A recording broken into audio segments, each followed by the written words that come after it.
Hello everyone, welcome back to another episode of Elder Scrolls Lore, and today we're going to be talking about the New Life Festival. Now I know initially we're going to be doing the Jarls of Solitude, but considering it as the holidays, I decided let's throw this up ahead of that. So, this is a festival that is celebrated across Tamriel in an event meant to celebrate the birth of the new year, and it was originally intended to worship the sun god Magnus, however has since changed since its origination. Now it lies on the winter solstice and the days begin to get longer, and it's meant to, signal that many races celebrate it and connect it to historical events to help create a unique cultural meaning for themselves. Each race essentially celebrates this differently, so we're going to look at specific regions to get an idea of how they celebrate.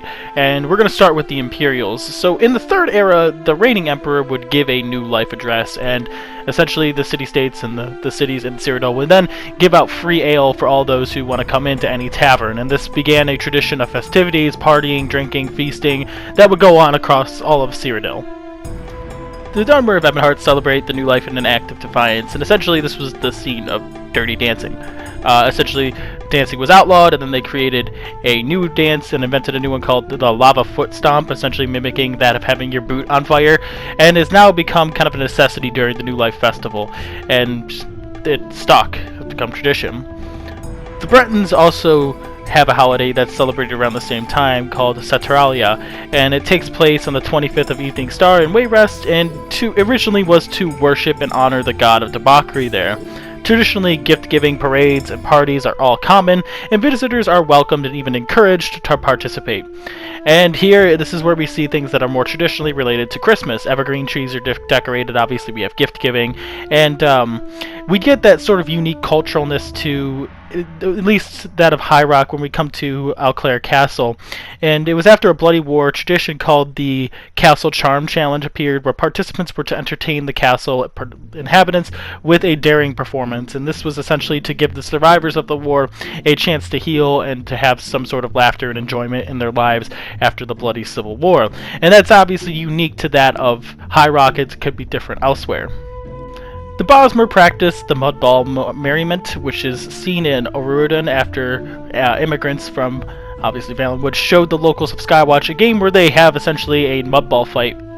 And it's just a mudball fight or it's a snowball fight except for with mud.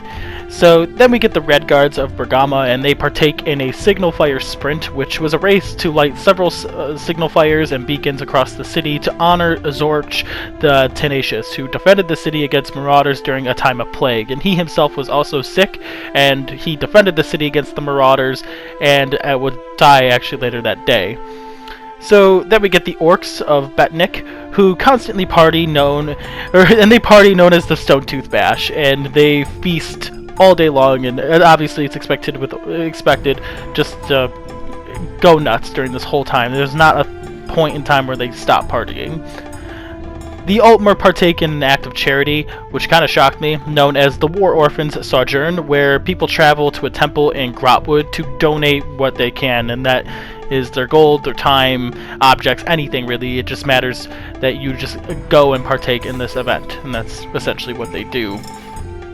The Argonians of Hismir have the Fish Boon Feast, which is also similar to that of the Altmer, where essentially those who can provide fish to give to those in need, and it's actually one of the oldest celebrations in all of Shadowfen and Blackmarsh. We get the Nords of Lower Yorgrim, who travel to remote regions, strip down naked, and jump into freezing cold water. They then dry off together next to a massive fire, and essentially this is to show that they're not afraid of the cold and not afraid of the winter, but it's also meant to signal the end of winter and how everyone is supposed to come together in good company and warm up by the fire. Now, the Khajiits of Relica celebrate by finding their wealth in their actions. They honor the trickster god Rajin, and essentially with the trial of the Five-Clawed Guile, the challenge is essentially to steal coins from lockboxes or pockets of the previous winner, and this is just meant to show that they don't really care about any rules, and that's supposed to celebrate the trickster god in that sense. And now that is all the races of Tamriel that we have that celebrate this, and it was unique during my research that I actually found a little note on one of them that said, the Mormor do not celebrate the festival. which I guess is something that should be of note, because a lot of these festivities we actually get from ESO, and the Mortimer were actually common, the Sea Elves were common in at least in this time era, so it's actually kind of funny that we do see that they do not celebrate. Well, that is all we have today, guys.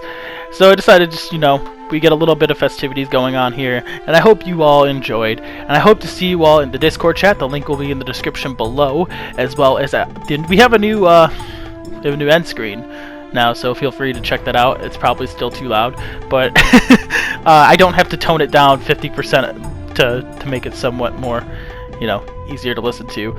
And yeah, with that, we also have a future collaboration coming up, so look forward to that. That'll be on Friday. That'll be coming out, and we have a new partner to work with, so that'll be a lot of fun. I hope you guys enjoy that, and yeah, with that, I hope to see you guys in the next video and in the Discord chat. Peace. If you enjoyed, please like this video because it really lets me know you're enjoying this content. And if you're new to the channel, please consider subscribing. The links are right here for you to click on, and the Discord chat link is right here as well. And overall, I hope you all enjoyed, and I hope to see you in the next video. Peace.